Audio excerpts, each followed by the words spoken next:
ఇక పల్నాడు జిల్లా నరసరావుపేటలో 4వ రోజు ఆశా వర్కర్లు అంగన్వాడీల నిరవధిక సమ్మె కొనసాగించారు.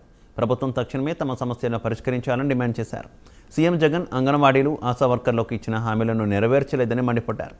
ఆశా వర్కర్లు అంగన్వాడీల నిరసన దీక్షకు నరసరావుపేట జనసేన ఇన్ఛార్జ్ జిలానీ నాయకులు కార్యకర్తలు సంఘీభావం తెలిపారు. రాష్ట్రంలో అంగన్వాడీ కార్యకర్తలు అనేక సమస్యలు ఎదుర్కొంటున్నారని నరసరావుపేట జనసేన అధ్యక్షుడు జీవీఎస్ ప్రసాద్ అన్నారు. అంగన్వాడీల ఉద్యమానికి జనసేన పార్టీ తరపున తమ పూర్తి మద్దతు ఇస్తున్నామని తెలిపారు.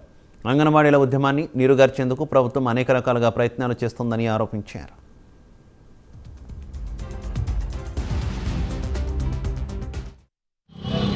Anganwadi workers AITC, CITU, IFT ఆధ్వర్యంలో వాళ్ళ న్యాయమైన సమస్యల కోసం వివిధ రూపాల్లో పోరాటాలు చేస్తున్నాయి. ఆ పోరాటంలో భాగంగా పల్నాడు జిల్లా కేంద్రమైన నరసరావుపేటలో ఈ రోజున మా జనసేన పార్టీ ఇన్ఛార్జ్ సయ్యద్ జిలానీ గారి ఆధ్వర్యంలో ఇక్కడ ఉన్న అంగన్వాడీ కార్యకర్తలకు జనసేన పార్టీ తరఫున ముందుగా మా సంపూర్ణ మద్దతు తెలుపుతున్నాం. రాష్ట్ర వ్యాప్తంగా ఈ అంగన్వాడీ కోరికలు వచ్చేసి సహేతుకమైనవని, న్యాయమైనవని చెప్పి జనసేన పార్టీ తరఫున భావిస్తున్నాం.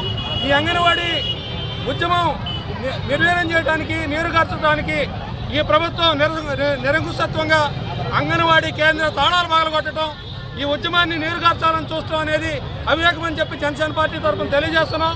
వాటినన్నింటినీ వాళ్ళ ఉద్యమానికి మేము మద్దతు తెలుపుతామని చెప్పి రాబోయే రోజుల్లో 2024లో జనసేన పార్టీ, తెలుగుదేశం పార్టీ ఉమ్మడి ప్రభుత్వాన్ని ఏర్పాటు చేస్తే